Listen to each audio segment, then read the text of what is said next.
Place-based learning could be quite new for some of you, but how is this approach being done in schools? Let's hear it from other teachers in this next session, a discussion in breakout rooms with the teachers involved in the project from the 3 schools. We will be discussing in depth about this approach from different perspectives, the teachers, school administrators, and education officers. Each of the 3 rooms will be moderated by our tech team, and English or Bahasa translation is available as well. So feel free to share your experience or ask questions before the session ends. Sit tight while we assign you to your breakout room.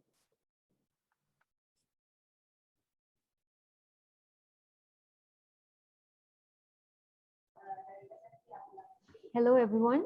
This session will be moderated by Tan Lei Ching, a committee member from ArtSet. So head on to you, Lei Ching. Okay, hi. Hi, everyone. Thank you for joining us. I was waiting to be assigned. I forgot we are in the main room, so we don't have to move. So thank you again for taking Saturday morning lunchtime-ish out and to join this discussion. For now, we have about, how many participants do we have in this room, Razia? Quick, just a brief update. We have 53, including the speakers as well from the teachers. All right, so we have about 53 people in this breakout session. So my name is Lei Ching. I am a committee member of Arts Ed, and joining us in this breakout session, we have Jo, who is going to be our moderator. Jo will be taking notes, and she'll be presenting the key points from our discussion when we get back to the plenary group. So the plenary, the discussions for this session will be Clarina, and you have heard her talk about the project in Kampung Dodo. She is from Munshi, Abdullah Munshi, Sekolah Menengah Abdullah Munshi, and there are 3 other teachers from her school. That is Encik Hasri bin Abdullah, Cikgu Nur Atika binti Ismail, Cikgu Nur Fatina Kamali binti Muhammad Nur, and Ms. Lim Chin Chin from the Penang Chinese Private High School. And you also heard from Chin Chin about their project. So we are very privileged to have 2 projects that we heard in more detail on, and that gives us a better idea of what the project is all about. Now, PBL, which is for us is place-based learning, place, you know, and I think the place part is important because it's a community, and you have heard how they have tried to engage with the community in and around the school. So, but this particular session, we actually want to focus on not so much on the project itself, but on the experiences and this whole thinking about this pedagogical approach of place-based learning. So I'm going to direct my first question to the discussants, and then, but we want to also open up to the audience. If you have questions or things to add in between, don't worry about interrupting us. And if you have any questions, perhaps you can post your questions in the chat, or perhaps raise your hand in your video if you want. Turn on your video when you have a question. And I think Razak can help to monitor who raised the hand, and we'll try to get back to you. But hopefully we also have time towards the end for us to, you know, open up to the floor so that you can also share with us and or your ideas or comments or raise questions. Yeah, okay, great. So the first question I have is to Clarina. You have actually been working with Arts Ed for several years on PBL. So you are a very experienced teacher in our eyes, you know, and we really want to, and I think listening from your presentation, it's very clear that you have done a lot. So we want to hear from you as a start, that how has this experience been working with PBL, using PBL in your teaching practices? Okay, after 20 over years teaching, going through so many changes in the education system and all that, when I got involved with PBL, it actually brought back some joy into my life. It was a very exciting experience, you know, learning how to bring the experience from the classroom to the world, to the community outside. It really opened up my eyes that learning is not only in the classroom. We can, and it is possible to learn outside of the classroom, go out and explore. So initially it was a real big impact on me, and it got me excited to bring my students to get my students to experience what I experienced. When I went for the teachers training, I was so excited to go to the community and do all these new things, even after 20 over years of teaching. So I wanted that excitement for my students. I wanted them to experience that. So and also, as I was going through the teachers training of PBL, there are a lot of processes and there are a lot of things that you have to plan and you have to do. When you look at the traditional way, when we teachers want to do something, we always feel like, okay, I can only do this because I know this. I can only do that because I know that. If I don't know something, it's something that's very scary for me to start. But in PBL, I came to know that if we don't know something, this is where we engage the experts. This is where we can engage people from the community to come in to teach. Like if I want my students to illustrate something and I don't have the skill to teach my students to illustrate, I can bring in artists, I can bring in people who are good. So PBL actually taught me that this is not a lonely journey. Usually when we are in class, when we're planning and when we're teaching, it's a very lonely journey sometimes. So PBL is actually bringing the teachers to collaborate. It gave me a chance to share my ideas with teachers, when we came to plan. And PBL actually gave me a new zest of life, to continue with bringing some excitement into my students' life actually. So that was my experience with PBL. And I would like to add that, throughout these few years that I was engaged in PBL, Arts Ed, they were always there. They were always supporting us. They were always giving us encouragement. They were pushing us. And that is one significant thing that actually pushed us to come back to do PBL every year. They were actually the backbone. Well, thank you very much for the strong support for Arts Ed. But I think Arts Ed is also aware we can't do it if teachers don't want. We can push and push and push. But teachers just said, they say, yeah, I'm interested. But in the end, if they don't come and join, don't take up the initiative, there's not anything that we can do. So it's a sort of reciprocal thing that teachers are interested, and we can hear the excitement in your voice that you really learn something and you want to do it. Yes. But we understand the constraints teachers face and the pressure and time and all this stuff. So thank you very much. I want to also raise this question to Cikgu Atika. Cikgu Atika, are you there? Yes, I'm here. Okay, great. Okay, thank you. Yeah, can we see that? So I want to ask you the same question. The reason why I'm interested to know is because you are, in comparison, a new teacher, right? You're quite new, and you were only involved in this PBL project only this past year. So, it's good to see, well, we have a very experienced Clarina. But what is your experience as a new teacher, an introduction to a new kind of a pedagogy, unless you've learned it in your pre-service teacher training? What is your experience like? Okay, terima kasih. Okay, hello everyone, and good morning. Okay, nama saya Atika daripada SMK Abdullah Mushi. Okay, baik. Saya ingin nak kongsikan pengalaman saya sepanjang saya menyertai ataupun join dengan PBL.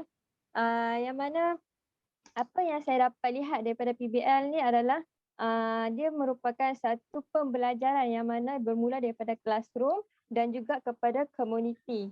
Yang mana ia tak akan larilah daripada pembelajaran yang berkait rapat dengan student center dan juga guru serta community lah. apa yang saya dapat lihat daripada PBL ni, salah satunya PBL ni untuk melaksanakan apa-apa projek, ia merangkumi satu perancangan yang sangat teliti sebelum dilaksanakan kepada pelajar, yang mana guru-guru ni akan dapat brainstorm dulu, kemudian mempelajari mind map dan membuat satu simulasi lah sebelum dilaksanakan kepada pelajar lah. Kemudian seterusnya projek PBL ni juga dia dilakukan secara berperingkat lah dalam berkumpulan secara berperingkat dari tahap ke satu tahap sehinggalah tahap yang untuk menghasilkan projek tersebut. Namun disebabkan terdapat beberapa halangan, hasil projek tu mungkin terhalang sedikit lah. Contoh PBL ni juga dia sangat membantulah pelajar untuk mengintegrasikan pengetahuan pelajar-pelajar tu secara teori dan juga secara praktikal lah, yang mana perkara-perkara tersebut ni secara tidak langsung akan meningkatkan kemahiran pelajar dalam berkomunikasi, dalam berunding, dalam menyelesaikan sesuatu masalah dan juga mencari sesuatu info yang berkaitan dengan topik yang berkaitan dengan projek yang nak dilaksanakan lah. Antara tahap dia yang saya dapat lihat dalam PBL ni semacam seperti kita discussion, design, planning, and kemudian kita cuba laksanakan dan kemudian menghasilkan sesuatu projek tersebut mengikut kreativiti kumpulan masing-masing lah, seperti penghasilan alatan, modul ataupun kraf tangan untuk dibentangkan lah. Dan satu apa yang dapat dipraktikkan PBL ni dalam pedagogi ni, saya dapat praktikan yang PBL ni sebagai satu pendekatan pedagogi yang berpusatkan kepada pelajar, yang mana guru hanya sebagai pemudah cara ataupun lebih dikenali sebagai pembelajaran abad 21 lah, iaitu selain daripada menggalakkan pelajar untuk berkomunikasi, menukarkan pandangan, nak melontarkan idea-idea yang bernas dalam sesuatu perkara, pelajar-pelajar mampu untuk membentangkan hasil-hasil dan idea-idea kepada rakan-rakan yang lain. Itu saja pengalaman yang saya rasa saya dapat daripada PBL. Thank you. Terima kasih, Cikgu Atika. So for those of you who not so familiar with Bahasa Malaysia, you can see Razia's translation of the key points in the chat. So have a look if you are not. So Cikgu Atika, just wanted to follow up on this. You were talking about, the things, the practicality, the teacher collaboration, and linking students to community. Those are very positive. But is it for you an enriching experience? Something that you feel, oh, this is something I've learned so much from? Or is it so much work that you say, I'm not sure I want to do this later on? Apa rasa sendiri? Sorry. Do you feel that this is something really satisfying? Ya, saya rasa sangat berpuas hati sila dengan PBL project.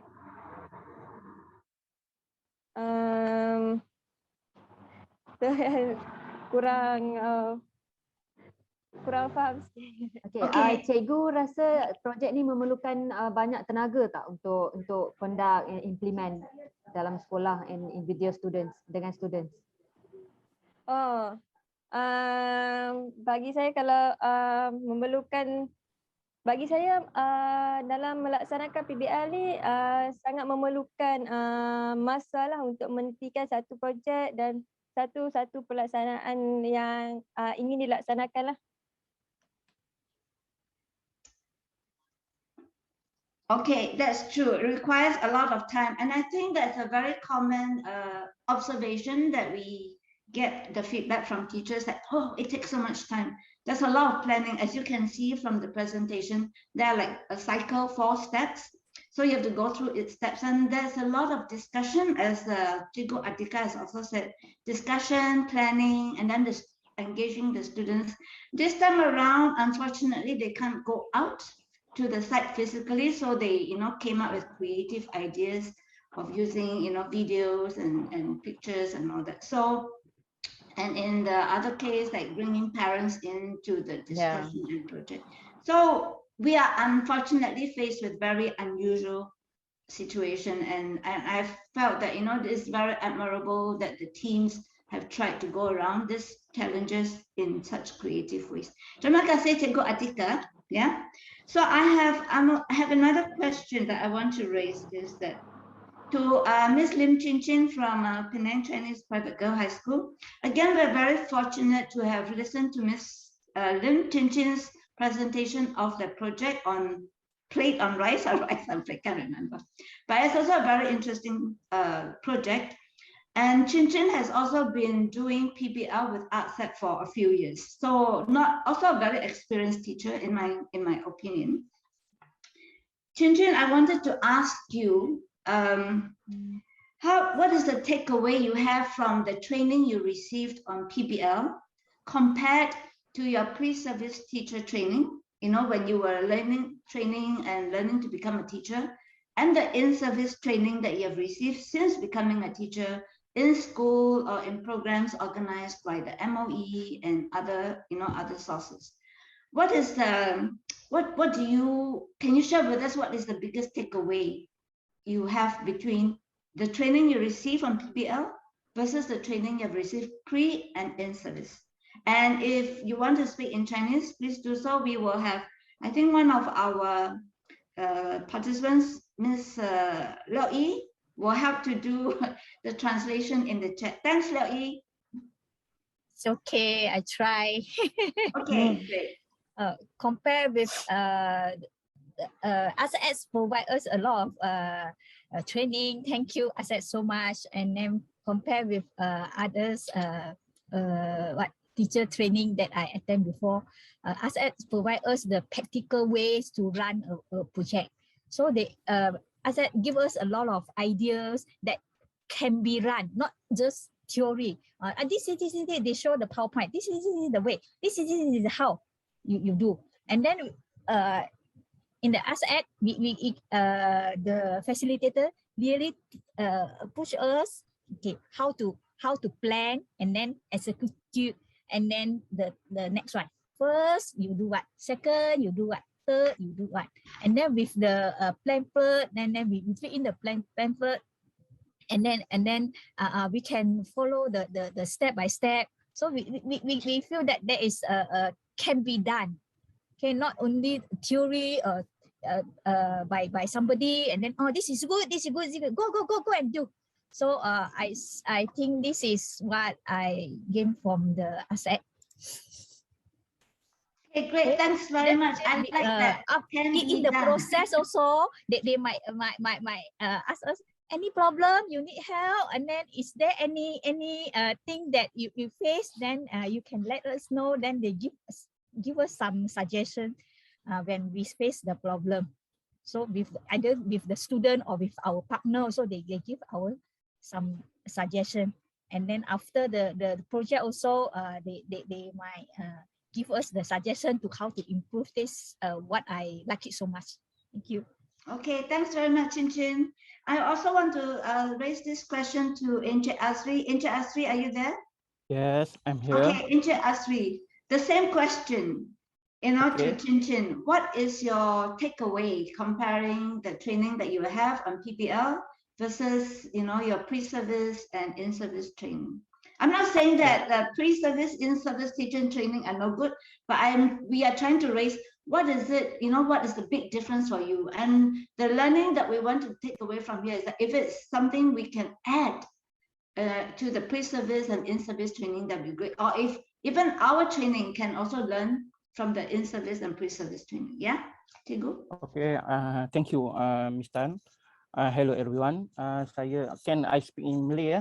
Yeah, boleh. Alright. before this I come to saya menjalani banyak latihan yang saya hadiri. Semua latihan tersebut mesti menurut untuk kejadian berobjektifkan kejadian pelajar. Jadi kita nak lahirkan pelajar yang seimbang, yang berketerampilan mengikut falsafah pendidikan negara. Jadi pelajar-pelajar itu kita kena latih supaya mereka itu mempunyai tahap pemikiran yang tinggi. Sebab itu sistem pendidikan sekarang lebih berteraskan kepada pelajar yang berfikiran kritis, kreatif dan tinggi, high thinking. Jadi apabila saya menghadiri kursus ataupun bengkel dalam pembangunan PBL ini, ia satu yang istimewa berbanding dengan latihan yang sebelum ini saya hadiri. Kerana latihan yang sebelum ini kebanyakannya kita berada di dalam satu bilik yang berhawa dingin, kita hanya mencari permasalahan yang perlu kita selesaikan untuk membantu pelajar-pelajar ataupun untuk meningkatkan kita punya skill dalam pendidikan. Tetapi apabila saya melalui PBL, saya dapati ia satu kelainan. Ia membantu saya dalam mencari idea-idea baru untuk memberi satu pengajaran dan pembelajaran kepada pelajar yang lebih efektif. Jadi pelajar dia dapat berfikiran terbuka, dapat berkongsi idea bersama saya. Daripada latihan ini, saya dapat berkongsi pengalaman macam mana untuk mendidik pelajar itu menyelesaikan masalah berdasarkan kepada tahap pemikiran mereka.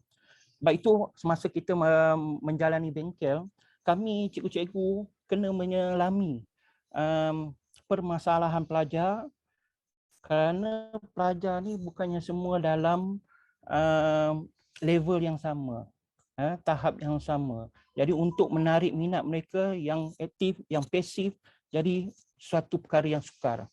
Melalui aktiviti PBR ini, bengkel yang diadakan kepada kami ini memberikan salah satu cara untuk mengenal pasti pelajar-pelajar tertentu. Jadi bila kita dapati ada setengah-setengah pelajar tu yang kurang aktif, jadi kita boleh minta pertolongan daripada pelajar-pelajar yang aktif untuk menarik minat mereka supaya mereka sama-sama dapat bekerjasama dalam menjayakan aktiviti projek yang kami adakan. Kalau mengikut dalam projek di Sekolah Abdullah Munshi, biasanya untuk mencapai pembelajaran abad 21 ni memang sangat susah kerana pelajar sekarang memerlukan teknologi untuk sama-sama meningkatkan mereka punya kemahiran. Jadi bila kita cikgu, kita kena merasai, menyelami permasalahan mereka. Jadi melalui PBL, expert yang di dalam PBL ini telah mengajar kami macam mana merancang pembelajaran dengan lebih baik, mengikut tugasan, memberi tugasan itu dalam tempoh masa yang tertentu. Jadi dari situ kita boleh praktikkan kepada pelajar-pelajar. Jadi yang paling utama sekali yang saya rasa seronok dengan PBL ni ialah aktiviti pembelajaran di luar bilik darjah.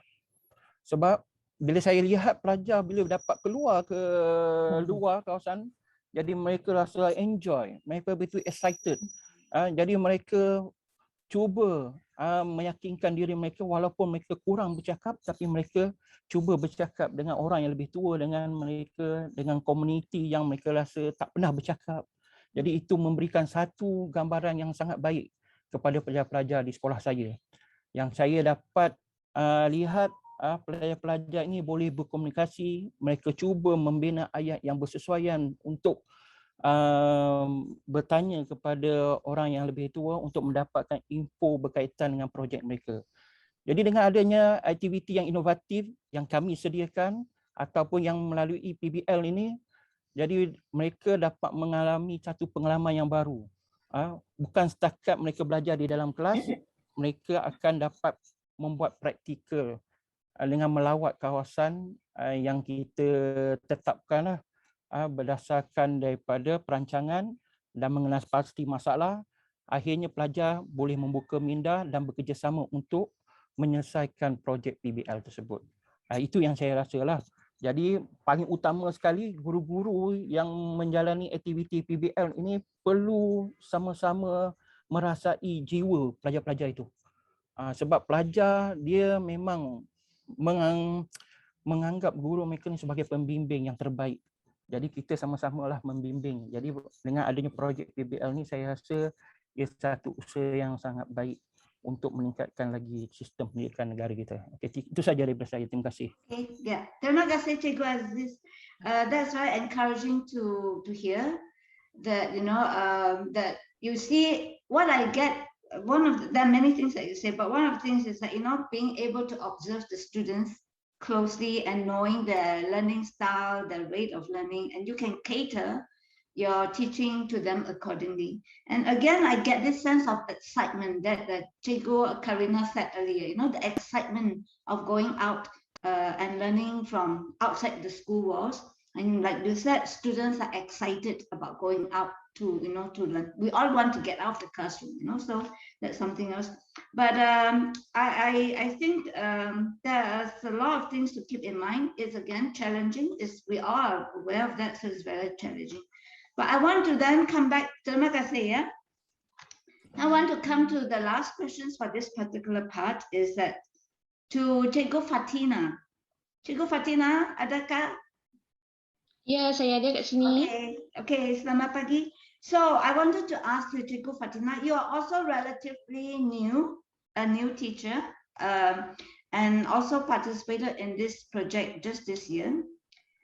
You have gone through, and I'm sure you also went through the same kind of challenges, and during this pandemic. But after having gone through it, despite having gone through all these challenges, would you move forward? Would you pick up PBL as an approach in your teaching practices after this? If so, why? And what do you need to support you in doing so? Many questions, yeah? Would you do it? Would you do PBL? And if yes, why? And if you want to do it, what kind of support do you need? Banyak soalan, ya? Okey, terima kasih Miss Tan. Okey, saya cuba jawab soalan tu. Saya sebagai guru yang baru, baru terlibat dengan aktiviti PBL. Kalau nak dibandingkan dengan Teacher Clarina, lagi banyak pengalaman. Jadi saya dengan Cikgu Atika, Cikgu Azri pun guru baru yang terlibat dengan PBL. Jadi sebagai guru baru, saya dapat merasakan yang PBL ni adalah satu kaedah pembelajaran yang memang sangat boleh dipraktikkan di sekolah. Kenapa saya berkata sebegitu? Sebabnya saya dapat lihat sendiri macam mana perubahan yang berlaku kepada murid saya yang terlibat sama-sama dalam projek PBL, iaitu daripada pasif bertugas kepada murid yang aktif. Okey, boleh lihat setiap kali ada pembentangan, murid yang sebelum ni pasif, dia cuba melibatkan diri, dia cuba bercakap, melalui projek PBL ni dapat menguji kemahiran komunikasi murid. Sebab apa? Kita yakin, saya sebagai cikgu dan saya yakin cikgu-cikgu lain pun, kita mestilah nak murid yang pandai berkomunikasi. Sebab itulah program PBL ni kita melibatkan murid dengan komuniti. Sebab bila kita bawa murid keluar, jadi murid akan berkomunikasi dengan orang luar, tak terhad kepada dalam kelas saja. Jadi dari situ dah dapat uji kemahiran komunikasi murid. Lagipun murid yang terlibat ni murid di tingkatan 4. Jadi bila mereka di tingkatan 5 nanti, kalau dalam bahasa Melayu, bahasa Inggeris pun ada ujian lisan. Jadi bila murid menduduki ujian lisan tu, jadi tak ada masalah sebab murid dapat berkomunikasi dengan baik. Selain tu, dalam pembelajaran, PBL ni dapat memaksimumkan pengetahuan murid. Sebab apa? Bila kita mengajar di dalam kelas saja, jadi murid hanya pengetahuan murid hanya merangkumi apa yang ada dalam kelas, apa yang cikgu ajar di dalam kelas. Jadi pengetahuan tu tak luas. Kita nak pengetahuan yang luas kerana kita nak murid bukan hari ini kita ajar dia, kita nak dia hari ini saja faham. Kita nak murid sentiasa faham apa yang kita ajar, sentiasa ingat. Jadi melalui pengalaman yang murid sendiri keluar, okey, murid sendiri merasai, mengalami pengalaman tersebut, dan saya yakin bila kita tanya semula tentang topik tu, murid akan dapat bagi idea dengan baik sebab murid dah praktikal sendiri, dah mengalami sendiri pengalaman tu. Jadi murid dapat bagi idea lagi boleh memaksimumkan pengetahuan mereka tentang sesuatu topik yang belajar. Itu pandangan saya bahawa PBL ni memang sangat dibolehkan untuk dipraktikkan di sekolah. Saya sangat mengusulkan PBL ni untuk masa hadapan memang dipraktikkan di sekolah. Okay, terima kasih. That's also a very interesting point that I'm getting from you, in that this part of students learning, the deep learning, the internalizing the experience. Yeah, they take it in. It's not just sitting in class and listening to your teachers, and it goes in here, comes out here, and nothing stays in there, right? But when you are outside, actively, or even in school itself, actively involved in doing, in hands-on, like we said, it's a very hands-on kind of a pedagogical approach. When you do, you remember a lot more than just listening, as we all know. So that's actually a very key point that I'm picking up from your sharing. And is there any other, from the rest of the teachers in the group, do you want to add to this point, this question about, in moving forward, would you continue? I think Clarina and Chin Chin, you have shown us that you have been involved and you like to go on, but we like to hear from you still, and Cikgu Asri, and as well as Cikgu Atika. Do you have anything else to add to, like what kind of support do you need if you are interested? And it seems to me, at least in our conversation, that you feel that PBL is a very good approach. What support would you need to be able to move forward? Can I just add on a little bit, Rachel? Okay. Yeah. Right now, for Abdullah Munshi, we have been carrying out PBL in outside of the classroom on a co-curriculum platform. So, as we are moving forward, we would like to actually bring PBL into the classroom and integrate with our syllabus. That means integrate PBL into our lessons, and seeing that the process and the length of the activities that the student will have to go through, it's quite a long duration.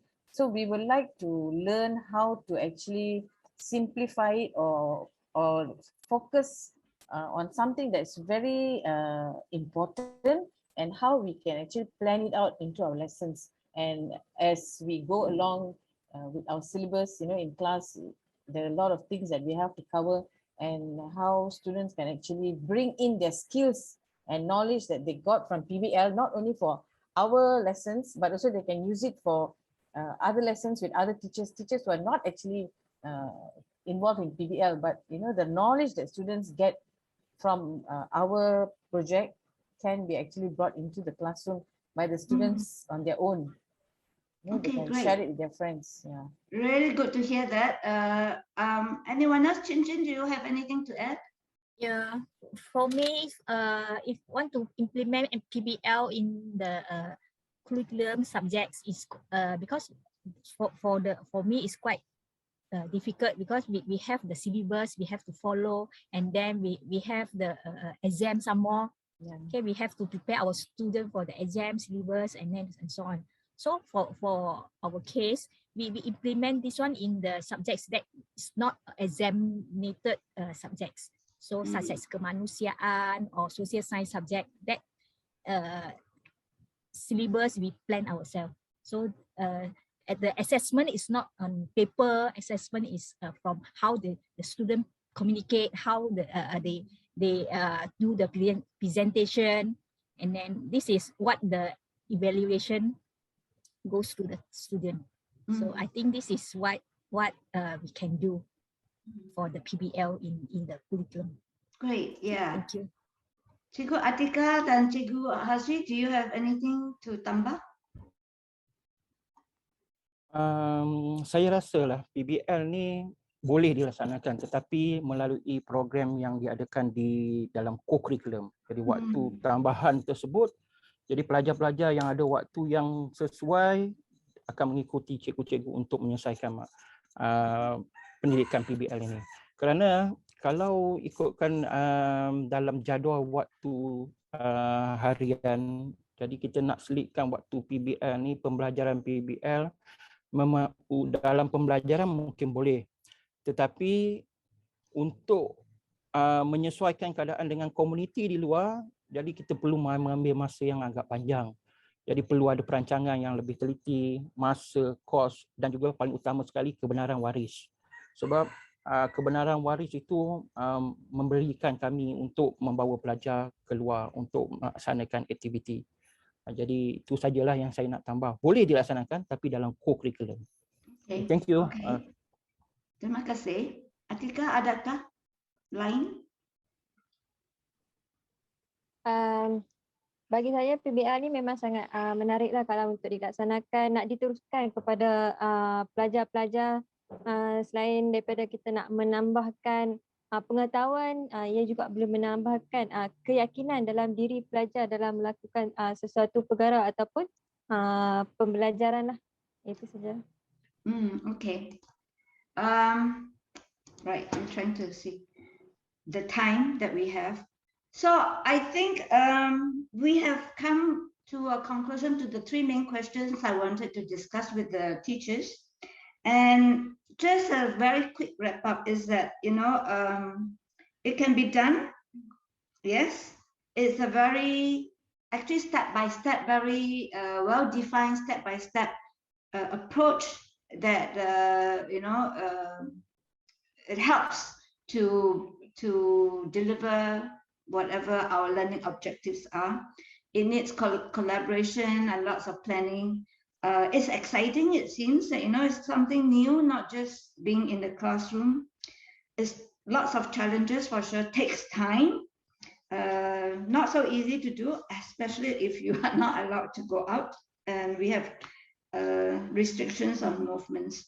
And it seems it's easier to do it in co-curricular programs, but it's really nice to hear and really encouraging to hear, Clarina, that the Abdullah Munshi is trying to incorporate that into the school curriculum and into the classroom lessons as well. So there are many different approaches that can be done. I wanted to come to these questions, which we will actually want to invite the audience, the other participants in this room, to add your part as well. If you have done PBL, or if you're aware of it, or even if you have not, but you have your thoughts.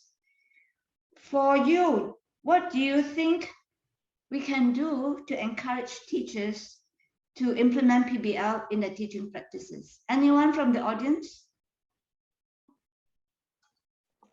I'm looking for a raise of hands. Hello, hi. I'm hold on. I'm Hisham from Putrajaya. Welcome. Sorry if I cannot share my video. Just my voice, is it okay? Yes, good enough.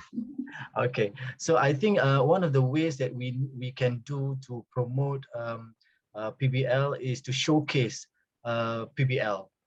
So I think at the ministry level, because I'm working with the Ministry of Education, so I think this is the initiative that is lacking in the system, where we need to showcase all these good practices, especially in pedagogical area that the teachers are working on. So what WhatsApps are doing is very very good, and I think need to be supported. And I think ministry also support what WhatsApp is doing, but we need to go further in promoting. So I think personally, I think we need to create more platform for such initiatives to be highlighted. And also this way, teachers in other states, in any parts of the country or the world can see what our innovative and diligent teachers are working on under PBL pedagogical teaching. All right, thank you. Thanks very much. We are glad to hear MOE is behind us, and we'll work together to promote PBL on more platforms. But that will be a next discussion some other time. Terima kasih, Encik Hisham. Anyone else have anything? Yes, Lucas? Okay, hi, thanks, Tan. And I also quite macam setuju what Hisham cakap, Encik Hisham. And I'm Lucas from KL, and I previously was teacher also. And I just curious, I want to ask like datangnya As'ed macam untuk cikgu-cikgu yang luar negeri Penang lah, sebab saya rasa cikgu Penang memang betul lah apa ada As'ed untuk buat training. And macam saya sendiri juga macam we have some sort of this kind of concept, but we do our own self macam yang tak professional lah. And how the out of the Penang that teacher can learn from the PBL method. And untuk pengalaman saya juga macam sekolah memang sangat penting lah, dan juga sebab macam saya pernah buat juga dekat PBL di Petaling Street. My school was in Petaling Street Confucius School, and what to say, we do also like history and culture on the community on the Petaling Street, and for the hawker and also the temple or masjid. So but I think the school support should be kita perlu ada sekolah-sekolah macam untuk buat exhibition untuk yang semua sekolah lepas pelajar buat, kita yang exhibition untuk kita buat masa parents day lah, tapi kita telah diletak di tingkat yang paling atas 12th floor, so like no parents and student visit the exhibition.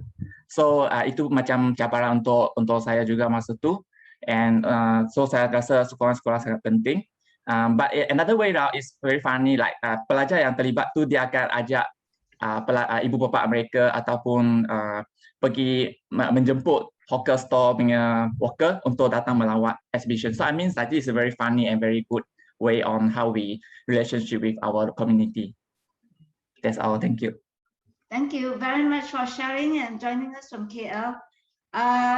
Well, you know, ArtSet also can work with people outside Penang when necessary. I think we are here to really share, and it's not just ArtSet, but it's really the teachers that has been involved, who have been involved in the projects over the years. And that's one of the things we want is, and we actually need to work together. It's not an NGO and some schools. The ministry is involved, and apparently, as you have heard, the ministry is very supportive of this. But the question is that how do we really make it easier? Maybe there's no answer. We cannot make it easier because it's a very difficult challenge, to add more things to the curriculum or to take away certain things that you can add this kind of pedagogy. But I think perhaps the main thing is changing mindset. It's changing mindset to say that we're not adding work to teachers. We are not here to add work to teachers by adding a new method. It's not. It's like doing what you're doing, but changing it in a way to make it more interesting, more creative, a bit different, allowing the students to explore, going outside the school walls when allowed. And those are things that we think we can add to the teaching practices, to the pedagogy, and to the training. I think the training part is quite important. While, yes, we can have in-service training when possible, but if we can already instill this kind of thinking, or this kind of approach of, how can you expand your lessons and your, activities while you are in training itself. And when you are then graduate, you go into school, you actually already have preconceived knowledge of doing PBL. That will be so much more effective, yeah? So there's a lot of positive things coming out from this short discussion. I'm just checking on how much time we have left. So we said, I think in about 5-10 minutes, we can end up. There's one other question I also want to open up to the group. That is, what do you think the value of PBL in our current education system is. In some way, I think we have actually addressed that question. I think we have talked about it, but I just want to raise this, put it on the floor. Who is that wanted to speak? Miss Chu. Sorry. Yes, Sorry, Puan Lei Ching. Actually, I plan not to answer your question first, because just now Locus has posed 3 questions, and I think the floor haven't answered his questions. Okay. So I would like to take this platform and opportunities to explain, because I've gone through my PBL project for 3 years. And the first question is how the response and involvement of the parents regards PBL. They all welcome, especially one of my students that they do not know how to do video. And the father so impressed that when the child taken up the opportunity to produce a video, and he can see the child really learn. And he personally come to see me and say thank you. And you know, I think if the child really learn, I think the parents will always welcome. Okay. Then the second question will be how the school and teachers manage the time for PBL. I think Miss Puan Karina already giving a very good explanation about that. We really sacrifice our time, and of course we need support from our principals and guru besar and pengetua and all that, of course. And we always get those teachers that really have just like Lei Ching just now mentioned, that the teacher's mindset is very important. They will always say how we can help the students, you know. And in my school that time, they are very weak in English. They don't even can converse in English, and they are very scared and timid when they meet a stranger. So after they join the PBL project, they feel they can do it, and they really can converse in English some more, and they gone through the whole process that what they want to do, they just can express it in any languages actually. Okay. Then the third question will be how to encourage the teachers to learn the PBL skill. This I think we need support from the top, where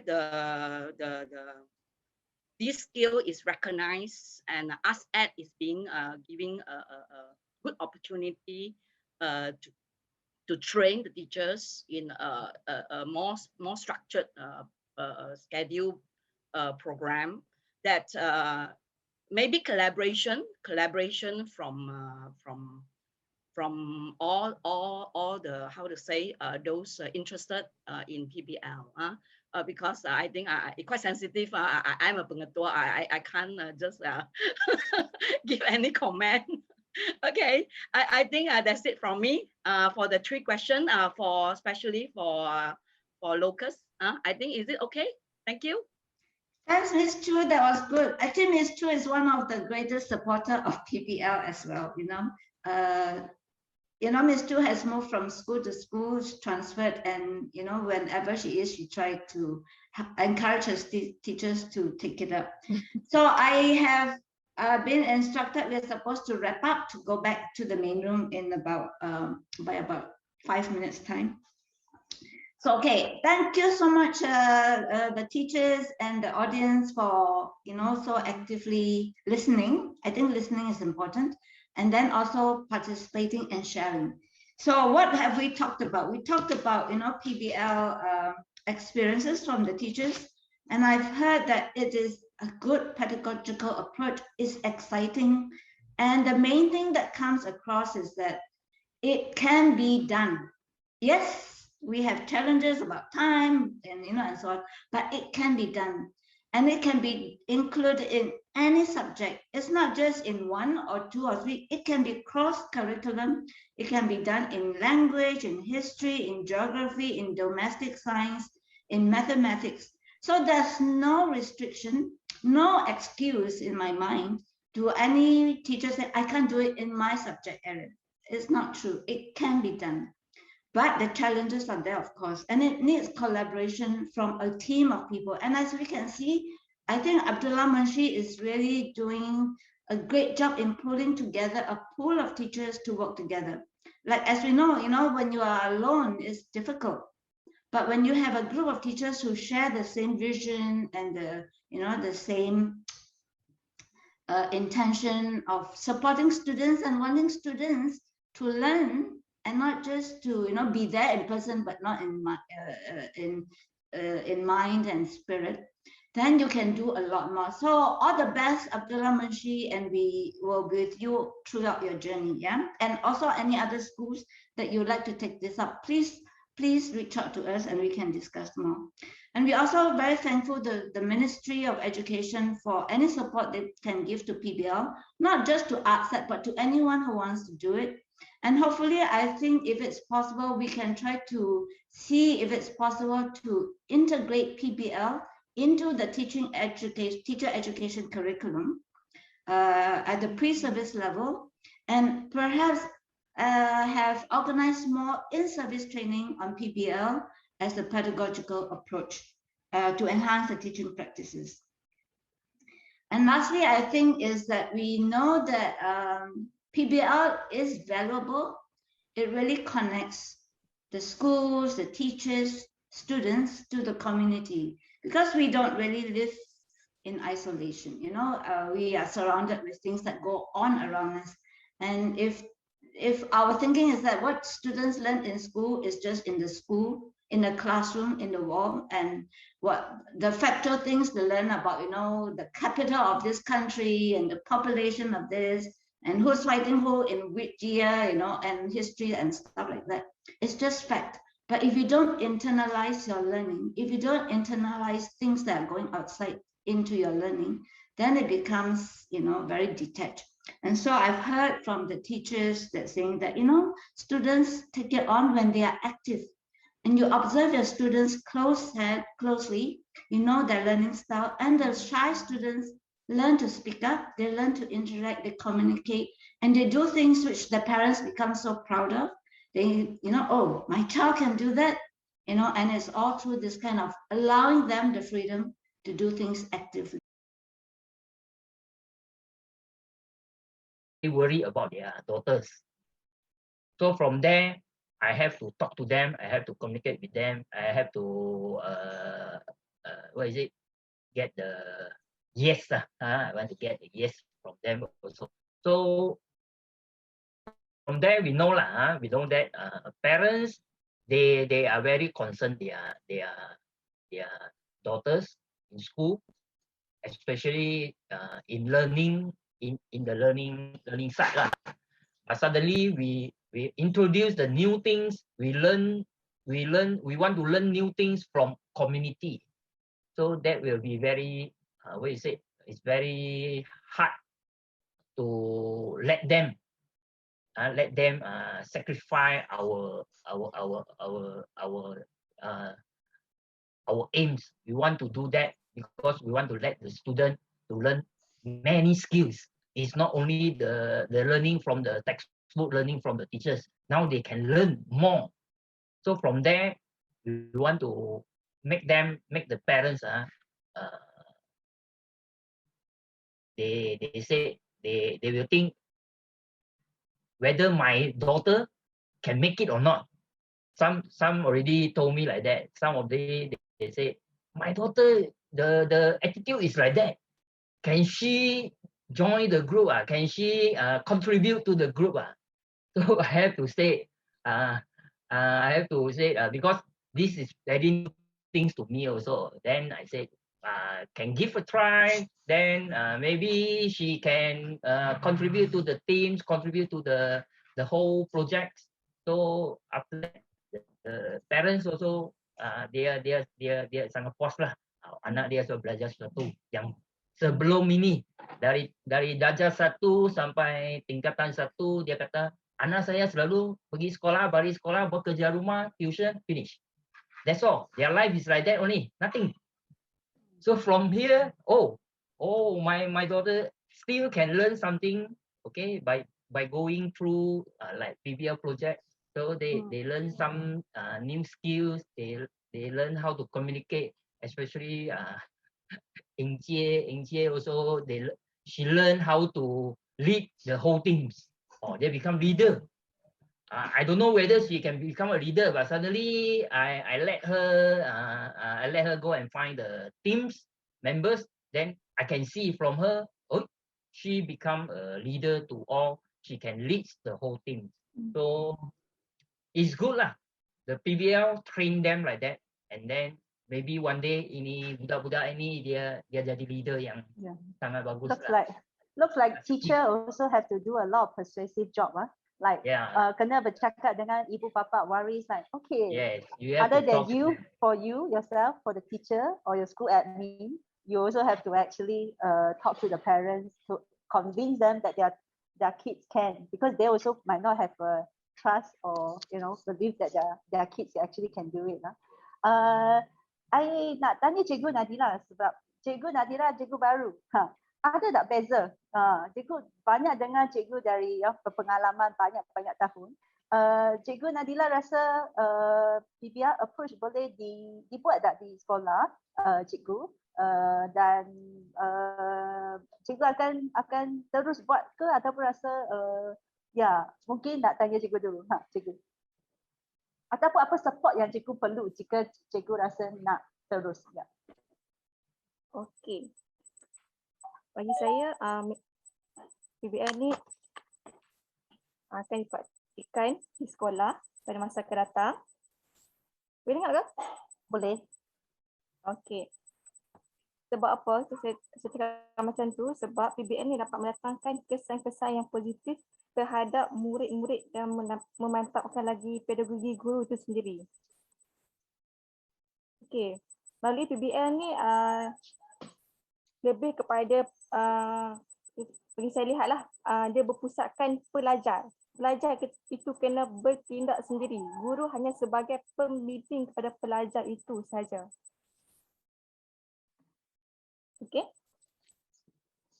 Dan apabila melalui PBL ni saya dapat lihat murid itu dapat merasai pengalaman mereka sendiri apabila lakukan projek tersebut.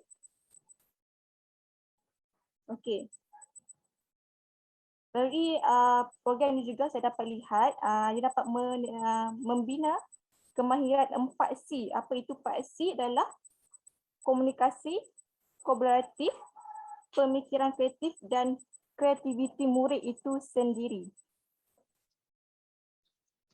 Okay, kemahiran ini juga membolehkan murid itu mencari maklumat dan menyelesaikan projek yang diberikan oleh guru-guru tersebut. Okay, kesan dia dapat murid ini akan terlibat kalau kita jalankan dalam kelas ke. Apabila dia dah melalui program tersebut, murid ini akan lebih aktif dalam pembelajaran, terdedah kepada senario pekerjaan sebenar dan mempelajari kemahiran inter dan interpersonal dan lebih bebas menyiapkan tugasan walaupun masih terikat dengan masa yang telah ditetapkan oleh guru itulah untuk menyelesaikan projek tersebut. Thank you, Cikgu. Oh, yes, sorry. Ada lagi ya, Cikgu? Ya, kepada guru pula, guru ni dapat mengetahuilah cara yang lebih kreatif untuk melibatkan murid dalam sesi pengajaran dan pembelajaran dalam kelas. Okey. Thank you, Cikgu Nadira. Yeah, so I think Cikgu Nadira ada pointed out banyak yang skill, kemahiran. Student, guru kena lebih aktif, kena lebih proaktif. And actually I know that over here, I mean to do PBL, Cikgu tadi sudah cakap it's not a one person, one man show, right? One man show mungkin tak boleh buat. So what are the support actually needed? And we actually have some of the audience here yang dari, saya rasa ada dari bahagian MOE, ada cikgu dari sekolah lain. If you think PBL when you do in the school, what kind of support yang perlu ada? Sistem ke ataupun yang lain? Apakah support yang diperlukan oleh PBL? Mungkin di sini Cikgu Wyman boleh you want to chip in like to do PBL. Yeah, what are the ingredients to cook this food? I think the whole school, actually for us, like in our school, is like it's the whole school who involved in the project. So I just give an example, that rice project that Miss Chin is leading on. You know, we actually try to put everyone together, and we keep on support them by the different resources, like, you know, like getting community, like I myself, I even though never involved in the training, but, you know, finding the resources for them, and then, you know, getting the farmers or the whoever that, you know, can contact. So I think the support for the whole school is very, very important to get different types of resources. And then I think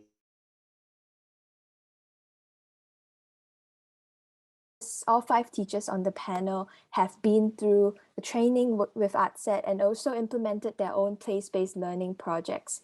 Perhaps we would like to know a little bit more about how your experience has been through this process. Maybe we'll start with Miss Stella, who is the geography teacher from Penang Chinese Girls Private High School and has been doing PBL for the past 3 years. Miss Stella? Okay, hi everyone. I'm Stella. I'm come from the Penang Chinese Girl Private High School and teaching for the geography, home science, and then the social studies. So actually, I want to share my experience is since 2019, I lead for the 17 student. That one is a Form 5 student to join with my PBL lessons. And then because we want to choose a very far the place based on the place we around our school. So it's a Hong San estate. Maybe some people is not realized with this place. So same with the students. So we bring the student go to the Hong San estate, and then we want to let the student know how they making the soya sauce, because the soya sauce is making by the tradition. And then we also realize that the company of the one is a factory. The factory of the soya sauce is don't have the any history background. They didn't have the not jot down any history. So we lead the student go to help them to do it. So that they can communicate with the community. Okay, that time we have the 4 teacher is joined with this project, and then one is just now the Ching Ching. Okay, and then we have learning for the PBL course, and then we will send together and discuss with my colleague to discuss about our planning. Okay, the education, the project planning. So since we learned from the PBL course, one way is I really like to use is a post-it notes. That one, the post-it note is quite clear for us when we want to plan our lessons. Okay, we can mutate the notes, and then after that we can see very clearly what we is right inside the sticky note, the informations. I suggest for this one is for all who want to plan for the design the plan, the activity is quite clear the way. And then I want to share is since because this one is a project is not inside our curriculum plans. Okay, after this project, then our school is approved inside our curriculum plans. So the student is doing this project is outside of the curriculum plan. So that means it's Saturday or the holidays. Then they need to explain explore the time to do it. Same as our teacher also. Our teacher not only the teaching and plan the this one the project, we also need to communicate with the community first, and then just lead the student go to the factory. So for of a teacher, we have to separate it with our strengths. Like me, I is better at the communication with the committee. So my place is responsibility to connect with the the boss of the Henley soya sauce factory. Then Chin Chin is communicate with the school and then do some documentation. And then some teacher is familiar with the taking photo and then the jotting down some things. So they will we separate it. This one is very important because one person to do all the things is very hard. Okay, so the spirit of the team is very important in doing this one PBL project. Okay, so since before that we lead the student go to the soya sauce factory, we have let the student to do the culture. This one is quite important, the learning culture, because if we do all the rule for the learning rule to the student, that one maybe the student won't follow up with our. So the first thing is we need to let the student to met their learning culture first. After that, we just give some information about the which place we want to bring them, what they want to do, and then guide them, and then to give them some training. We invite some teacher from the outside and then help us to train the student before we go to the factory. After that, after the student prepare, then first time I bring them go there is just look after first. Okay, then they coming back and then the planning what type of the question they want to ask with the committee, and then we go around quite a lot of times. Sometimes it's 6 o'clock we need to go out the factory already because the process of the soya sauce is not same. So we go there around 5 times, more than 5 times. Okay, so the student and teacher also need to spend a lot of the time to doing for this one. But I'm very happy is the outcome is quite okay, because the student can using the Henley soya sauce to make out their own soya sauce. And then this they also explore from the not only at the school, they also go to the Chonghua Primary High School, and then at the earlier of the 2020, they also bring out this one. Their projects go out at the Penang. I don't know the English one. The Chinese one is Bingzhou Miaohui. So that one is let the all outside know about not only know about the Henley soya sauce stick factory, also introduce our sauce which is made from the students. Okay, then quite a lot of the outside is say their sauce is quite good and asking whether they are selling for this one, but we're not afraid this one cannot put a long time, so we didn't sell for only sell a little bit only. And then the community is effect for us. They also changing outside from the factory. They put a lot the banner outside from the factory. They also design their factory also. So this one is I'm very happy is we can our student can effect with the community. This is my experience. That's all. Thank you so much, Miss Stella. It sounds like your project was really a substantial one with a lot of impact on students, community, and also teachers. I think especially you highlighted that PBL project is really requires team effort. You need a really strong team of teachers who are dedicated and also are able to work with each other. Thank you, Ms. Stella, again. Maybe we'll address the question. We want to hear from a younger teacher. Maybe Cikgu Hamiza, would you like to share a little bit from your perspective as a very new teacher who has only been teaching for less than a year and has just started doing PBL this year with ArtSet? Cikgu Hamiza, I'll pass over to you.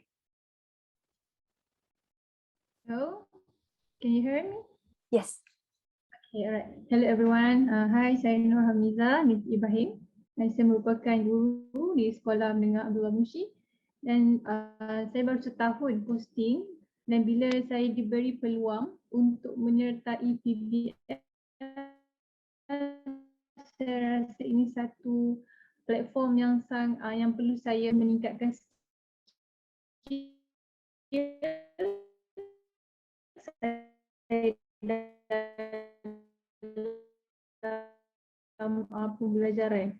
Jadi apa yang lah untuk saya join PBL ni, yang merupakan saya pernah tahu benda ni cuma tidak dipraktiskan. Jadi bila dibuka peluang, bila ada teacher training, saya rasa benda ni memberi impact pada diri saya sendiri. Apa yang boleh saya kongsikan, pengalaman saya semasa mengendalikan projek di sekolah, kami memilih satu projek yang diberi nama COVID Fighter. So dalam projek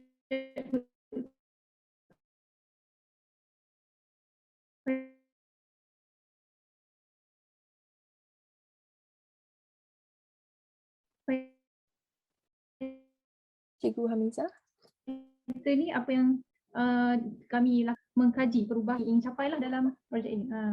And then after that kami juga dalam projek ini kami mengenal pasti perubahan yang berlaku di Mushi dan kami ingin tahu apakah istilah-istilah yang digunakan semasa COVID ini berlaku dan kesan serta langkah yang diambil. Jadi benda inilah bila buat projek ni sekaligus ia memberikan satu gambaran yang luas tentang COVID, bukan sekadar kepada saya sebagai guru, malah kepada pelajar. Jadi dalam projek ini kami fokus kepada 3 komuniti yang terlibat. Yang pertama ialah dari segi guru, yang kedua ialah ibu bapa dan yang ketiga ialah pelajar. Jadi dalam projek BL di sini kami dapati apa yang kami belajar adalah soft skill dia. Jadi macam mana pelajar tu sendiri dia belajar tentang teknik komunikasi, dia belajar tentang cara analisis data dan dari situ dia akan meningkatkan keyakinan diri dia. Jadi saya rasa impact PBL yang paling terkesan ialah ia boleh meningkatkan soft skill saya. Bila soft skill ini dapat diasah, automatically dia memberi kesan yang positif lah dalam kita punya PDPC kita. Selain itu dalam soft skill juga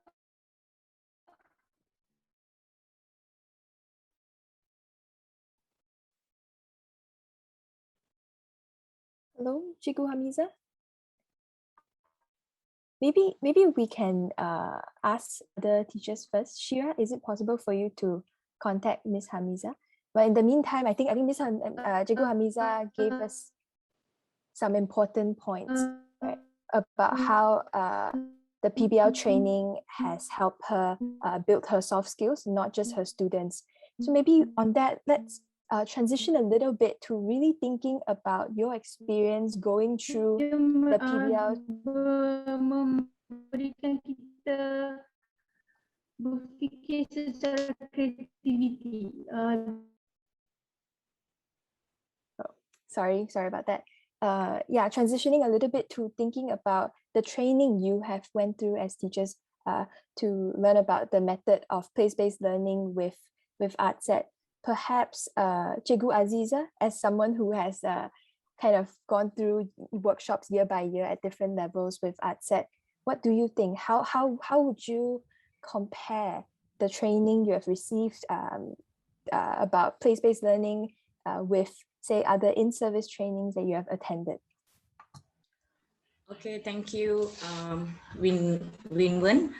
So when it comes to talk about the training, either whether it is a teacher's training or the PBL training, the one thing that we gain from these two training is the knowledge, because at the end of the day, the knowledge is something that we are going to spread to the students. So we have to enhance and boost up the skills, the knowledge within us first before we can, enlarge it to the students.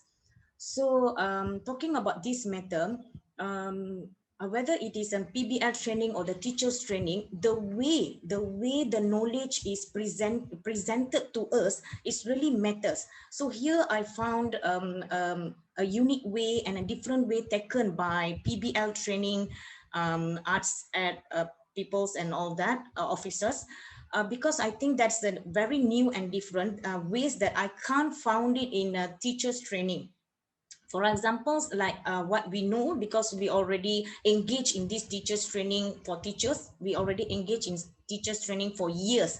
So what we know about teachers training is a theory-based training that have an sequential sequential tentative. So sequential tentative means we already can predict what's going to happen next. So when we enter the teacher's training, we know, okay, there will be a presenter presenting about something, and then there will be a PowerPoint presentation. And some of the teachers training also, they engage us with, so to let them know whether the objective of the day have been achieved or not. But after that, yeah, that's all. Then we went back. But in PBL training, something different that can be found from this PBL training, as for myself, as when I first entered and engaged with this PBL training, I thought, okay, we are going to face the same training again. You know, like, okay, there will be a presentation, we are going to sit there for 3 and 4 hours, then we just go back, just like that. But then I realized that I'm totally wrong, because I couldn't find so far a training that makes me move. I don't know whether it's about teachers, so no movement in a teacher training, but in PBL training, individually, it teach me how to, move around, communicate, skills, creating my questions, refining my questions. So all those skills that are lacking in the teacher training part. So all those things that introduced by through the PBL is really helps, because students or teachers can't find it in content of the textbook. So here we are going to tell the students that knowledge is not something within the textbook, but there's so much more to learn outside there, and it is not limited within the 4 walls of the classroom. So that's the purpose of PBL training. When I entered the PBL training, I can bring back something that I can implement it in the classroom. But when I entered the teacher's training, not all the information that I gain, I can implement. That's the difference that I can see here. So so many things I learned from the PBL, like Reiki, mapping. Of course, I'm sure all the teachers also, like planning, we have to have a systematic planning, and all those things is very valuable matters that we can't get it easily. So nowadays, students, students nowadays, they just want a deeper knowledge. They hunger for the deeper knowledge, to just to active exploration. They just want to go and go. So it is not fair for us to just hold them back and say, okay, hang on there, this is the only content we are going to learn from the textbook. So it's a new experience, a real world experience that I like to, and I believe all the members also, we are looking forward to learn more through PBL training. I think that is my opinion lah, Winwen. Thank you. Thank you, Cikgu Aziza. Yeah, I think you really highlighted how the way ASET has been trying to run the place-based learning training is that we want it for you to be able to take what we do to do with your students and as well. So I'm really happy to hear that you think that way. Mr. Chin, did you want to add something? Yes, I think most of my point of view already taught by this one, Cikgu Aziza. Okay, I would like to add about this one PBL project. That is this project, I think, will give more chance for teacher to collaborate each other. Even though we are in a school, but I think we just do our own thing only. But this PBL project can let us to collaborate each other, to plan and to design, and then to carry out the plan. Okay, and then one more thing is from the PBL project, I learned something is about the reflection. Okay, as a teacher, we know that we have to make reflection every time after after a lesson. But for this one art facilitator, I think most of the time they will ask us to make the reflection. This is a very important thing for every teacher, every educator to think back, to reflect back what that you already done in your classroom. Okay, for sure, this one we are focused in the PBL. For this one PBL project, we want to think back which way will be the better way to improve it. Okay, because from this PBL project, sure lah, I think many knowledge that I gather from this PBL project, and if we compare to the routine work, our teacher routine work, all the process in the PBL almost same as this routine work. That is we have this one plan, design, and carry out our lesson plan, and then make the reflection. But the major difference in this PBL for me is this one, the environment of the learning.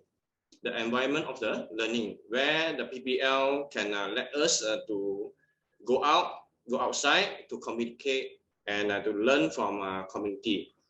Even though I am teaching in my school since 2007, but only through this PBL training, the training from the art, I only know that there is many assets in my community, in just a radius of 3 kilometers.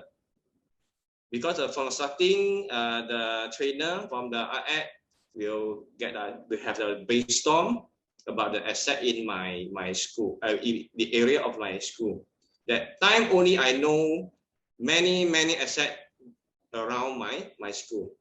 That is another new knowledge for me lah. Okay, and then some of them, yes. Maybe as a follow-up question, right, to what you said about how it was not very usual for teachers to work with each other, and also I mean, you don't, even though you teaching in the same school, you don't usually collaborate with each other to plan lessons and run lessons. So yes, could you tell us a little bit about kind of what challenges you face in trying and do that? Okay, the challenges is like Mr. Kang said just now, but I want to add is the time that we had to sacrifice in doing this PPL project. Okay, normally in school we seldom among the teachers we seldom discuss each of other. So only this PBL will get us the chance or the opportunity to sit together, to discuss, and then to give the opinion. And one more is the idea how to solve the problem and carry out the plan for this one for our student. I think this is a time for us to can sit down together and then we do it together. Yeah, I think this challenge, Madam Liao also mentioned a little bit during the panel, that it really takes a lot of time for teachers and students to implement PBL. I have another thing that is I'm quite enjoying interviewing the people during this teacher training. Okay, I'm the person that I like to talk to each other. Okay, from my younger time. And then from this PBL project also allowed me to interviewing the outsider to get more info. Okay, the info actually is for our PBL project, but from here, from the interviewing, we can actually know their life. Okay, we can actually get the moral value from this owner or the worker that we interview. This is, I think, very great and good experience for me in my life. Thank you, everyone. Yeah, thank you. And I think, in previous kind of sessions, you have also mentioned that this impact that you feel that is a good experience for you is why you think the students should be able to have this experience as well. Yes, so, yes. Sorry, going back to just now, I was asking Madam Liao. So many teachers just now on the panel have mentioned that PBL is very time consuming for both teachers and students. Maybe from a school leader's point of view, do you think with how much, I think you explained a little bit about how you would like to integrate place-based learning into the curriculum, but could you say a little bit more about what you have already tried implementing in your school, and maybe what kinds of strategies that you think a school can try to try and implement PBL? Okay, thank you, Nguyen. Yeah, thanks for just now Stella share about the soya sauce project they had done 2 to 3 years ago. Yeah, actually the first time we collaborate with EduEd is I think 3 or 4 years ago. We bring the whole team of teachers go to the center, the Georgetown Heritage Center, and then Yokpen and the team bring us to go around to introduce us what is the PBL, and then knows that community and the school can work to enhance the student learning. So that time we have been exposed to the PBL learning. But when we come back to school, we try to impose in our school, because our students are already spoon-fed for 6 years in their primary lesson. They are not really exposed to the critical thinking, to the creativity of their own. They just want the answer. So teachers also struggle a lot how to lead them to the project-based learning or the place-based learning. So that's why during that time we imposed from the secondary first year, we have we say humanity lesson, 人文课. Because we don't have the sejarah, we take off the sejarah lesson to put in the humanity lesson. This is a project-based learning or placement or place-based learning project. I think before the MCO time, Chin bring them to I think the Jalan Harmony in our heritage trail, and then let them do their own. They go inside the mosque, go inside the church, go inside the temple to let them know how's the culture, how's the different religion respect each other. This is what we try to let the students try to involve in themselves. And then so the humanity lesson in the junior level will carry on. So we only started a PBL formal lesson in a senior level because the students are more exposed and more mature to think of themselves, and then they can learn, they have more the critical thinking skill to explore themselves. So teachers must really work a lot of effort, because it's not spoon-fed. We cannot give the answer. We want to help them to think of the answer. So in the school side, we try to find sources for the school. We know that we have teachers are interested and they really want to explore in this field to help the students to enhance themselves. So the school look for the opportunities, look for sponsorship, look for more training and exposure for the teachers to be as facilitators. So I feel that this is very important, because the teacher will feel that we have supported to help them to solve these type of problems, and then the teacher just concentrate how to work with the students, how to facilitate the students, and how to train our children to be a more better person. So this is what we are trying to do. We are trying to support our teachers in prepare them for the project. Like what just Stella said, last 2 years when they are doing the soya sauce, they have to go to the factory 6 a.m. And then the factory is inside the graveyard, Hong Seng Hui, inside the graveyard. So we're also thankful to the parents that would like to send that. Just like I saw in the chat room that some of said, how does parent respond? The school have to be stern on our view, that I have to explain to the parents that we are prepare our students for the future work. The future work must work with the community. So they have to learn now. We cannot let our girls to go to the community without all these skills, and then they will be lost. So this is what we always have the communication, understand what is the PBL, and what we are doing is for the future of the students. Thank you. Thank you. Thank you very much, Madam Liao. I think you raised a lot of really good points about how the school needs to provide enough resources for the teachers to feel supported and to be able to carry out the projects that will benefit the students. And I think your point about kind of really communicating effectively to different parties, including the parents, is important to ensure that students will be able to participate as well. So based on can I add one more point? Yeah, for sure. Yeah. Yeah. Because I feel that every school will face the academic pressure, the marks pressure, examination pressure. Actually, our school also is the same. But we have to believe that if the children's learning interest is cultivated, they will make very good result in their academic side. Like Jingjing group of students is a very brilliant students. They are not, firstly, they are very reluctant to learn in the PBL one because they feel that it's not important, it's not exam orientated, no marks are given. But we still try to let them understand why we are doing this. This is for your soft skill upgrading. So after that, they can accept, and then they are doing very well. Yeah, thank you.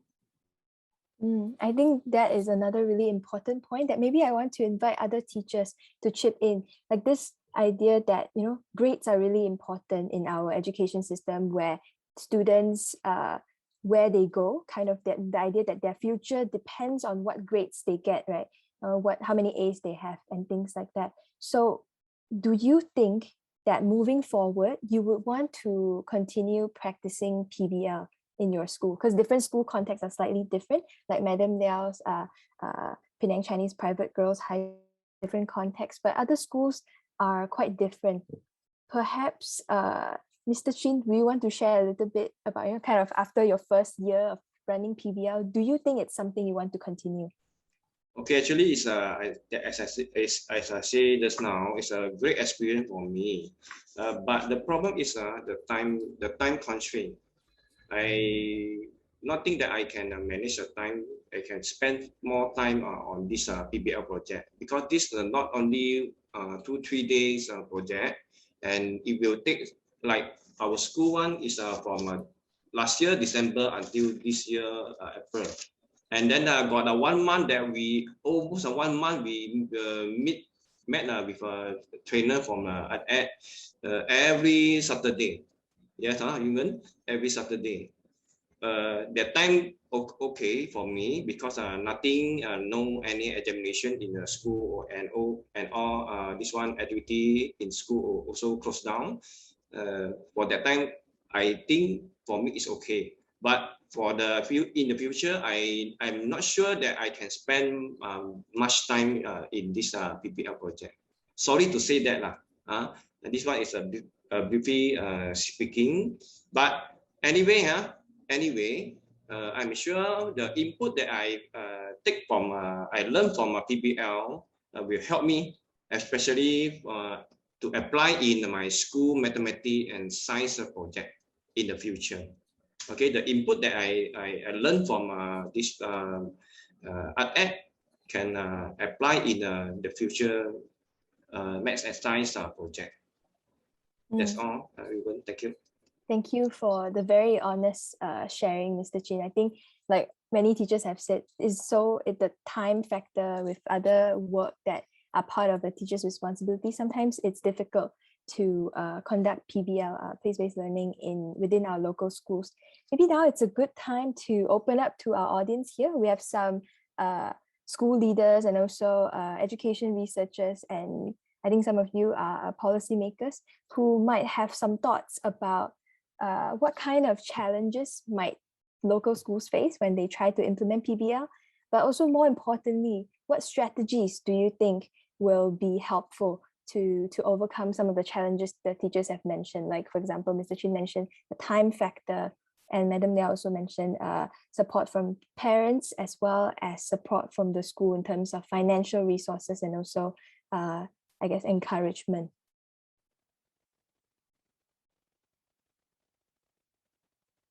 You're welcome to just unmute or turn on your video and ask any questions or share your thoughts.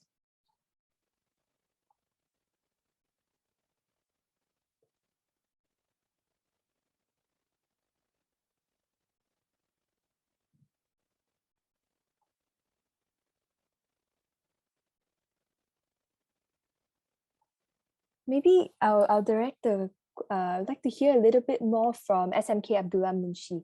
SMK Abdullah Munshi is kind of in an interesting spot, kind of between Penang Chinese Girls Private High School and SMK Berape in terms of how many years you have been trying to run PBL, right? Perhaps Cikgu Aziza or Cikgu Hamiza can share with us a little bit about what you think are some of the challenges you've faced in your specific school context, and maybe some of the ways you have tried to overcome those. Okay, when we talk about obstacles, there are the obstacles, and in every matters that we are doing. Somehow as a teachers, we found obstacles, we found challenges in so many things, you know, but overcome it is another matter. So here, if it is something good, if it is something beneficial for the students, but there is challenges in implementing it. So we as leaders, school leaders, and so we can just sit together and find a way how to overcome. For example, PBL. Of course, I agree. We need such a long period of time to, you know, to manage it, to build it, and all that. But in schools, teacher within the curriculum, within their lessons, they can choose maybe a mini project, a small project. Maybe not, you know, not such a major project like we are involved in. So maybe that that the change of the view of looking at it maybe can help some schools to involve in PBL. And maybe not all the teachers must apply it. We can just go with certain subject first, or one or two teachers first, and all that. So in talking about time, it is not only obstacles that we found with in the teachers, within the teachers, but it is also time in, you know, planning it. So we agree that they are the obstacles, there was the obstacles, but how to overcome it, that's the way we have to discuss among the school. If the schools suggest to implement the PBL, so they have to work together and discuss about okay, what can be done to, you know, to make sure the PBL, the beneficial part of the PBL can be spread to the students. So that is what my opinion. So Cikgu Thank you. Aziza is also coming from the perspective and background of an administrator in your school. So maybe to ask Cikgu Hamiza, what do you, as a newer teacher, younger teacher who has just joined the teaching field, and also specifically Sekolah Abdullah Munshi, what do you think are the resources or support you need in order for you to practice PBL? Bagi pendapat saya, untuk mendapat atau sumber kan daripada orang luar komuniti, kita kena ada networking yang baik lah dengan orang sekeliling kita. Tak semestinya kita kena connect dengan orang yang bisnes saja, tak semestinya, tapi kita kena bina hubungan dengan orang di sekeliling kita. Contoh macam Abdullah Munshi. Okay, sebelum ni yang saya tahu antara program PBL-nya Piramli kan, Jalan Piramli. Jadi itu salah satu kata apa, networking yang sangat baik lah. Lagi satu yang boleh saya nampak, kalau for the next project yang boleh dibuat, kita boleh tukar kepada tema yang makanan ke contohnya kan. Kalau dekat Abdullah Munshi tu boleh buat projek yang dekat Jalan Gemas, seperti Jalan Gemas Road. Jadi benda tu boleh kita communicate dengan orang kat situ. Maksudnya tak resource yang kita cari tu tak semestinya orang tu dia business ke, dia mungkin ada education saja ke tak. Maksudnya kita punya networking system kita tu kena menyeluruh macam tu. So saya rasa itu antara faktornya lah, networking yang baik lah dengan orang sekeliling. So Cikgu Aziza was looking more from within the school's perspective, what the school leaders and teachers can do in the school. And then Cikgu Hamiza actually raising another point that we can also look outwards, right? Building on networks between the school and the community that already exists, especially for maybe newer teachers or teachers who are not so familiar yet with the community around the school. Maybe can I add? Yes. I think another challenge is the student. The student don't know what is the PBL. for them. For us, a teacher like me, I am the first time to involve in the project. I also don't know what is a PBL stand for. And then after this one being trained by ed, only I know the whole thing, what is a PBL. Now is the challenge is how we want to let our student to know actually what is a PBL project. Maybe for you all think that presenting a video can attract them, but I think that one they just look at the good thing. They don't know what is the process in it. That one is for my point of view. I think the another main challenge is how we want to attract our students to involve in this PBL project. Thank you, Vivian. Maybe can I invite Miss Stella to kind of respond to Mr. Chin's question, because Miss Stella has been conducting PBL, you know, and like Madam Nell described earlier, in your school there's also a similar culture where the students are very unfamiliar with this kind of learning. Do you want to share your thoughts? Okay, thank you, Vivian. Actually, before that, our student also really don't know what is the PBL. So the first we find the student, we will have the one talimat, and then let the student know what is the PBL first. And then we'll actually the first time is quite a lot of the students to listen for the talimat. And then we explain all the PBL, what is a PBL, and then what we want to do on the PBL trainings. And after that, just have the 17 the students join it only. Okay, so we have to explain the benefit to the student, why they from the PBL, what they will have to learn. Like they can explore themselves, and then they can talk with the others, and they can learn something is not inside the books or internet. Okay, so this one is we at the firstly we need to explain to student. Because if Mr. Chin say student don't know, and then we also don't know, it's difficult to tap over for this one, the PBL. So the student also want to interesting with this one, so we can just lead with easier. If you force them to join for the PBL, we very difficult to lead them to do all the things, and we also very tired to do it for this one. So the important thing is the interesting for the students. So every time we plan the lesson is we were using the art set to tell us we will do a small games, because the student is quite love to using the game. Game is very fun, and then we're easier to join in. Then we setting for the game must linking with the program, which one we want to plan for that day. Okay, that's one that the student can easier to follow us. That is my way until now. Even though now we we can't go to outside, we're using the Google Meet to lead the student. Like now I asked the student to do the interview the other from the Sarakian, and then to find out what type of the injured they injured for the vaccine. And then this one is we use my network to find out the community to communicate with the student. Then students say, oh, very interesting, because not only know from the Penang the situation, we can know also with the Sarawak also. So this one is I think is important thing is we need to let the student like to join with this one. Okay. Thank you very much, Miss Stella.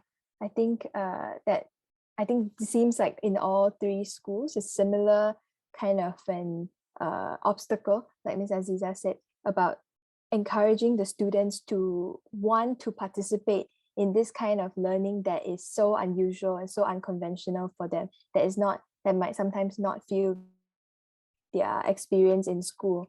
So before we continue, because can I add on someone? Yes, yeah. I think it's the important thing is our teams of the teacher. Because if the team is only because of force of by the school or something, maybe we will do the PBL is quite difficult. And then the most thing is if your partner is also interested with the PBL, so you can work together, and that is easier. For me, last time I worked together with the Qing. Now I lead the new teacher, so we can train the other new teacher to try to learn how to use a PBL to our teaching methods. And then this one maybe can small and spread out in our school. Then more the school teacher is try it is okay with our teaching method, then they will join together. I think the important thing is you need to find out the teacher who is can work together. No need to too much. 3 or 4 teacher also can. Okay, that is my suggestion.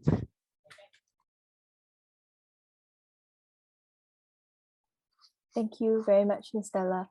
Yeah, because we are almost nearing wrapping up this session, I just want to open up for the final time if there are any questions from the audience.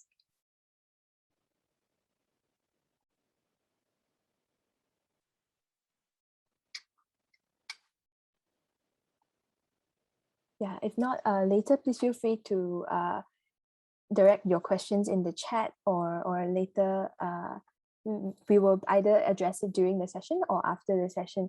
So maybe to end, right, because a lot of you have talked about, yes, there are obstacles, but at the same time, there are many things within the control of the school, within the control of the teachers, that you think you want to at least try to do to be able to implement PBL in your school.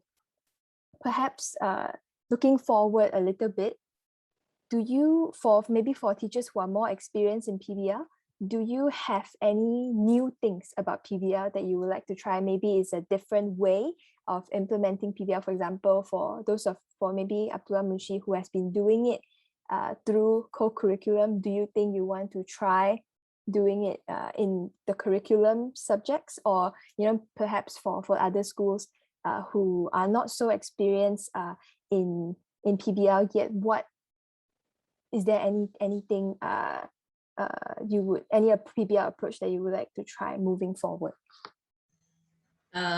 We are still searching for it, Win. So now we are starting with the co-curriculum field first. So see, like pandemic is an obstacle to let the students to go out, let the teachers to go out. So we are just trying our best to search one of that approach. So see how. Thank you. Definitely. Thank you so much. Would any other teachers like to add anything? Definitely is a continuous process, and I think all the teachers here have been kind of experimenting, trying to do different things. Anyone else would like to add anything?